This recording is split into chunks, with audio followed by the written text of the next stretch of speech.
842 survey ನಂಬರ್ದ ಫಲಾನುಭವಿಗಳು. ಆ ಒಂದು ಸರ್ವೆ ನಂಬರ್ದಲ್ಲಿ ಆದಂತ ಒಂದು ಘಟನೆ ಅದು ಸುಪ್ರೀಂ ಕೋರ್ಟ್ನಲ್ಲಿ ಸುಪ್ರೀಂ ಕೋರ್ಟ್ ಆದೇಶದ ಪ್ರಕಾರ ಅವರಿಗೆ 842 ಜಮೀನಲ್ಲಿರುವಂತ 82 ಜನ ನಿವೇಶನ ಹೊಂದಿದವರನ್ನು ಇವತ್ತು ತೆರವುಗೊಳಿಸಲಾಯಿತು.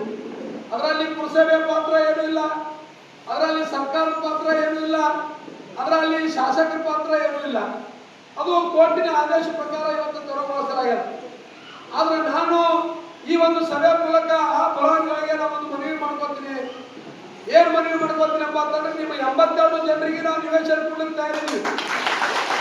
ನೀವು ಪುರಸಭೆಗೆ ಬಂದು ಆಶ್ರಯ ಸಮಿತಿಗೆ ಅರ್ಜಿ ಕೊಟ್ಟು ನೀವು ಎಲ್ಲಿ ಜಮೀನ ನೀವು ಪ್ರೈವೇಟ್ ಜಮೀನು ತೋತಿದ್ರೆ ಅಂದ್ರೆ ಸರ್ಕಾರದಿಂದ ಎಷ್ಟು ದುಡ್ಡು ಬರ್ತೈತಿ ಅಂದ್ರೆ 1 ಎಕರೆಗೆ 13 ಲಕ್ಷ ಕೊಡ್ತಾರೋ, 15 ಲಕ್ಷ ಕೊಡ್ತಾರೋ, 17 ಲಕ್ಷ ಕೊಡ್ತಾರೋ ಅನ್ನೋದು ಸರ್ಕಾರದವ್ರ ಗೈಡ್ಲೈನ್ಸ್ ಐತಿ.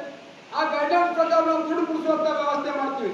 ನೀವು 2 ಎಕರೆ ಸಪ್ರೇಟ್ ತೋತೀವಿ, ಸಪ್ರೇಟ್ ತೋರಿ ಇದಕ್ಕೆ ನಾವು ಇನ್ನೊಂದು 4-5 ಎಕರೆ ಖರೀದಿ ಮಾಡಿ ಆ ಖರೀದಿ ಮಾಡಿದಂತ ಜಮೀನಲ್ಲಿ ನಿಮಗೆ 82 ಮಂದಿಗೆ ನಾವು ಒಟ್ಟಾಟೆ ಇವತ್ತು ನಿವೇಶನ ಮಾಡ್ತೀವಿ.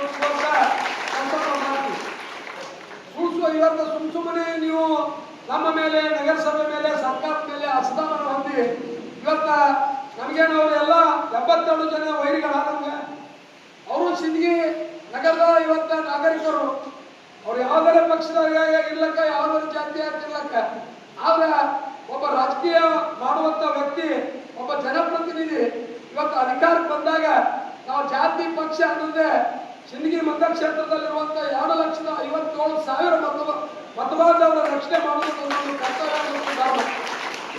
ಆ ನಿಟ್ಟಿನಲ್ಲಿ ಆ 82 ಜನ ಇವತ್ತ ಫಲಾನುಭವಿಗಳು ಏನು ತೊಂದರೆ ಅನುಭವಿಸ್ಯಾರ, ಅವ್ರು ಏನು ಇವತ್ತಿನ ತೊಂದರೆಗಾರ, ಅವರು ನಾಳೆಯಿಂದಲೇ ಬಂದು ಇವತ್ತು ನಮ್ಮ ನಗರಸಭೆಗೆ ಇವತ್ತು ನಿವೇಶನದ ಅರ್ಜಿ ಕೊಟ್ಟರೆ ಮುಂದಿನ ದಿನಮಾನಗಳಲ್ಲಿ ಅವರಿಗೆ ಒಂದೇ ಕಡೆ 82 ನಿವೇಶನಗಳು ಕೊಡುವಂತ ಒಂದು ಪ್ರಾಮಾಣಿಕ